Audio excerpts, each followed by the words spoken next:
अस्सलाम वालेकुम ख़वातीन हज़रात, मैं हूँ आपका मेज़बान सुमैर। तो आज के नए प्रोग्राम में हम आपको खुशामदीद कहते हैं। दोस्तों, आज भी हमारे पास बहुत ज़बरदस्त किस्म के अपडेट्स हैं, बहुत ज़बरदस्त किस्म की खबरें हैं। लेकिन सबसे पहले हम बात करेंगे शगुफ्ता एजाज़ की बेटी आनिया अली हमज़ा के बारे में, जिनको बहुत ज़्यादा बैकलैश आ रहा है, बहुत ज़्यादा उनको तनकीद का सामना है। लोग उनकी बहुत बुराइयां कर रहे हैं क्योंकि उनका एक वीडियो क्लिप आया है जिसमें उनके स्किन के वो सारे मसाइल जिसके लिए वो दुनिया को प्रोडक्ट्स बेचती हैं, वो दुनिया को बताती हैं कि ये हमारा प्रोडक्ट इस्तेमाल कर लें, ये इस्तेमाल कर लें, इससे आपकी स्किन अच्छी हो जाएगी।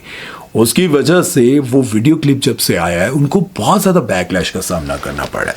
अब बेसिकली प्रॉब्लम क्या है मैं आपको बताता हूँ। सबसे पहले कहानी इस तरह से शुरू होती है कि शगुफ्ता एजाज़ जब स्मार्ट होती हैं, स्मार्ट होने के बाद ज़ाहिर है उनकी ये जो बेटी हैं आनिया, ये और इनके शौहर जो हैं वो डाइट प्लान भी देते हैं। दुनिया भर में वो कहते हैं कि हमारे क्लाइंट्स हैं, लोग हमसे फ़िटनेस के लिए ऑनलाइन ट्रेनिंग भी लेते हैं और उसके बाद डाइट प्लान भी लेते हैं। उसके बाद ये बहुत सारी चीज़ों में बताते रहते हैं, अपने व्लॉग्स में बताते रहते हैं। तो इसी तरह से शगुफ्ता एजाज़ भी बता रही थी कि मैंने अपने आप पर बहुत मेहनत किया, एक्सरसाइज की, डाइट की, और उसके बाद जो है ना डाइटिंग के बाद देखें मैं किस तरह से अपने आप को मेंटेन मैंने किया है, वेट लॉस किया है और पूरी फैमिली ने किया है। ये सब कुछ बताते बताते अचानक से इनके व्लॉग में और फ्रिज में नज़र आता है ओज़ेम्पिक नज़र आता है। ये वो इंजेक्शन है जिससे लोग लगाते हैं, उनकी भूख खत्म हो जाती है और भूख खत्म होने के बाद उनका वेट कम होने लगता है।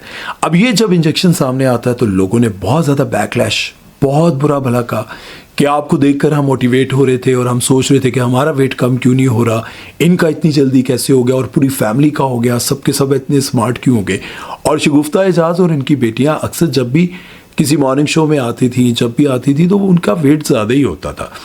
शगुफ्ता एजाज़ उनका भी अपना ज़्यादा होता था। लेकिन जब ओज़ेम्पिक सामने आया तो लोगों को बहुत गुस्सा आया कि हम तो आपको कब से फॉलो कर रहे हैं कि आपकी ये डाइट से हम स्मार्ट हो जाएंगे। ऐसे उन्होंने पैसे नहीं लिए, लेकिन जब भी वो अपने व्लॉग में बताती थी कि इस तरह मैं खा रही हूँ, ये कर रही हूँ, वो कर रही हूँ, तो लोग मुतासिर होकर ये सब कुछ कर रहे थे। तो इसी तरह से इनकी जो बेटी हैं आनिया, वो भी अपने प्रोडक्ट्स बेचती हैं। उनका अपना एक स्किन केयर का ब्रांड है जिसको वो बहुत ज़्यादा प्रमोट करते रहे हैं, जिसका नाम है ब्लिसफुल। उस पर उन्होंने बहुत ज़्यादा लोगों को कहा कि ये चीज़ इस्तेमाल करने से आपके पोर्स ठीक हो जाएंगे, आपकी स्किन अच्छी हो जाएगी।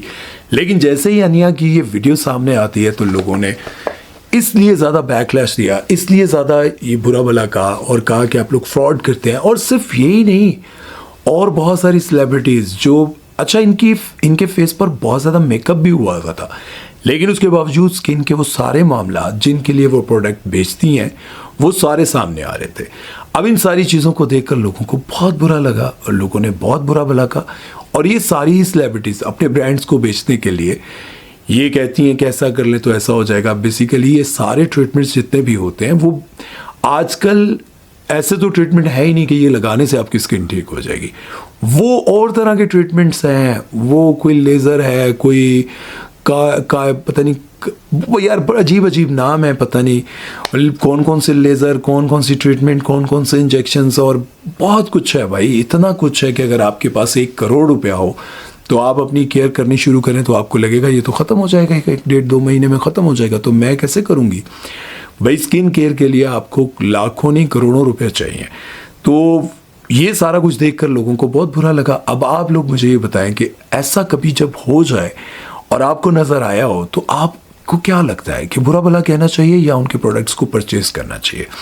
उनके प्रोडक्ट्स देखें, हर बंदा अपनी चीज़ बेचने के लिए ये कहता है कि ये दुनिया की आला तरीन चीज़ है, ये मुनासिब पैसों में सबसे बेहतरीन है। मैंने सिर्फ इन्हीं के बारे में नहीं बल्कि शाइस्ता लोधी के सैलून से, उनके क्लिनिक से ख़रीदी हुई चीज़ों के बारे में भी लोगों से सुना कि ये फ्रॉड है, ये फ़लाँ है, ये मैंने लिया था, ये बेकार निकला, इससे मेरी स्किन पर 1-4 आने का फ़र्क नहीं पड़ा। बहुत सारी लड़कियों के मैंने वीडियोस देखे हैं और इसी तरह से और बहुत सारे डॉक्टर्स हैं जो जब आप जाते हैं कुछ भी करवाने तो वो बताती हैं कि ये लगाएं, ये लगाएं, ये लगाएं। तो उस तरह लगता है यूट्यूब दी तो सारी कमाई थे चली जानी है, फिर भी होना कुछ नहीं, हसी रहना इंजी है थोड़े अरसे वो बुढ़े हो जाना। तो खैर, आप लोगों को क्या लगता है और आपकी ज़िंदगी में कभी ऐसा हुआ कि आपने कोई प्रोडक्ट ख़रीदा और आपको लगा हो कि यार ये मैंने क्या किया, इतने अपने पैसे ज़ाया करती हैं। तो इस बारे में आप लोगों की क्या राय है मुझे ज़रूर बताइएगा। चलते हैं नेक्स्ट खबर की तरफ, वो बात करते हैं डॉक्टर नबिहा के बारे में। मैं वैसे इन पर बात नहीं करना चाहता, सच्ची में नहीं करना चाहता, क्योंकि खैर क्यों नहीं करना चाहता वो एक अलग बात है, लेकिन अब मैं इसलिए बात कर रहा हूँ कि मुझे उनका एक वीडियो क्लिप देखकर बहुत दुख हुआ और मुझे लगा कि यार अब बात करनी चाहिए। वो कहती हैं कि मैंने अपनी ज़िंदगी में इंतहा की परेशानियां, मुश्किलात, बुरा वक्त देखा, लेकिन जब मेरा अच्छा वक्त था जिसको मुझे इंजॉय करना था, वो लोगों ने इतना ज़्यादा उसमें गंद कर दिया, इतना बुरा कर दिया वो वक्त, यानी कि शादी के बाद का वक्त।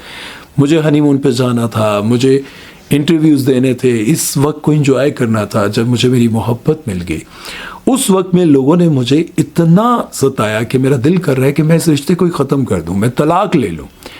भाई ये रो के जब कोई बंदा ये बात कहता है ना, तो यकीन जाने दुख होता है। लेकिन अब ये सारा कुछ हो क्यों रहा? सबसे पहले उनके जोड़े को लेकर बातें हुई, उनके जेवर को लेकर बातें हुई कि भाई इनका जेवर ये कितने का है, इनका जोड़ा कितने का है, ये सारी बातें हुई। लेकिन जो असल मसला हुआ वो तब हुआ जब इनके शोहर का एक वीडियो क्लिप आया जिसमें ये पता चलता है कि भाई ये किसी को ब्लैकमेल करते हैं, और जिनकी वो धमकी दे रहे थे कि मैं राना इंतज़ार, कोई बहुत बड़े वकील हैं, कुछ हैं, उनका भांजा हूँ और लाहौर में उनका नाम है।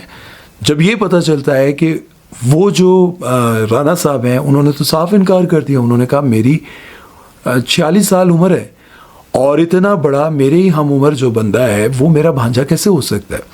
मेरा जो भांजा है वो 10 साल का है। तो उन्होंने साफ इनकार कर दिया। उन्होंने कहा कभी क्लाइंट रहा होगा मेरा, कभी मैंने इनका कोई केस देखा होगा। फिर उसके बाद उनकी और बहुत सारी वीडियो सामने आने लगी जिसमें ये पता चला कि डॉक्टर नबीहा, जिन्हें वो अपने मतलब हारिस खोकर नाम है गालिबन उनका, वो अपने आप को बहुत बड़ा सहाफ़ी और ये वो सब कुछ ज़ाहिर कर रहे थे बेसिकली। मैंने उनको वैसे पहले कभी भी नहीं देखा, हालांकि मैं, आप सब जानते हैं कि मेरा किस तरह से मीडिया के लोगों से मिलना मिलाना है, जिस तरह से मैं इनके बारे में जानता हूँ ज़्यादातर लोगों के बारे में, तो मैंने कभी इनको नहीं देखा, ना लाहौर में ना कराची में। मेरी इनसे कभी मुलाकात भी नहीं हुई और ना ही मैंने किसी के मुंह से सुना कि कोई ऐसा सहाफ़ी, कोई ऐसा है जो बड़ा नामवर और तगड़ा आदमी हो। खैर बात यहाँ मैं ये कर रहा था कि उनको इतना तंग किया गया कि डॉक्टर नबीहा ये इस बात पर मजबूर होगी कहने पर कि मुझे लगता है कि मैं तलाक ले लूँ और लोगों को खुशी महसूस हो। खैर बात यह है कि खुशी के मौके पर नहीं करना चाहिए, और हो सकता है कि कुछ लोग ऐसे भी हों जो कहें कि इन्होंने मेरे साथ किया था, इस बंदे ने मेरे साथ किया था, अब मौका है कि मैं इसको बेनकाब करूं। तो मुझे यूँ लगता है कि आप लोगों को थोड़ा बहुत ख्याल करना चाहिए था। मतलब खुशियों के, कहते ना, खुशी के वक्त आप कम से कम थोड़ा ख्याल करें यार। चलें महीना दो उनको एंजॉय करने देते, उसके बाद आप अपनी लड़ाइयाँ लड़ते रहते। तो मुझे नहीं लगता कि ये मौका सही मौका था। लेकिन हो सकता है कि उनके दिल में कुछ ऐसा हो, जो ये सब कर रहे हैं, उनके दिल में कुछ ऐसा हो, उनके साथ भी कुछ ऐसा किया हो जिसकी वजह से उनको लगा हो कि अब हमारा वक्त है बदला लेने का।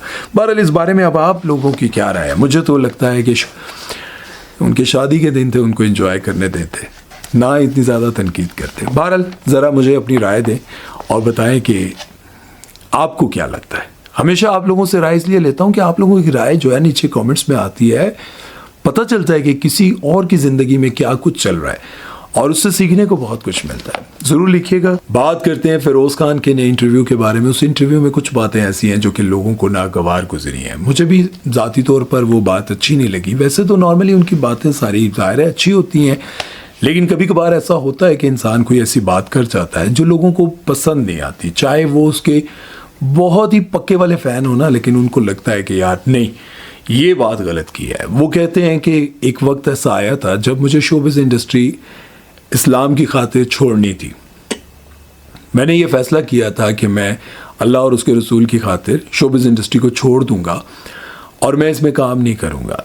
लेकिन फिर मुझे ये बात समझ में आई कि मैं अगर शोबिज़ इंडस्ट्री को छोड़ दूं तो मैं वो शख्स हूं जिसको पूरी दुनिया में ज़्यादा पसंद किया जाता है, पूरी दुनिया में देखा जाता है, लोग मुझे चाहते हैं, मुझे देखना चाहते हैं।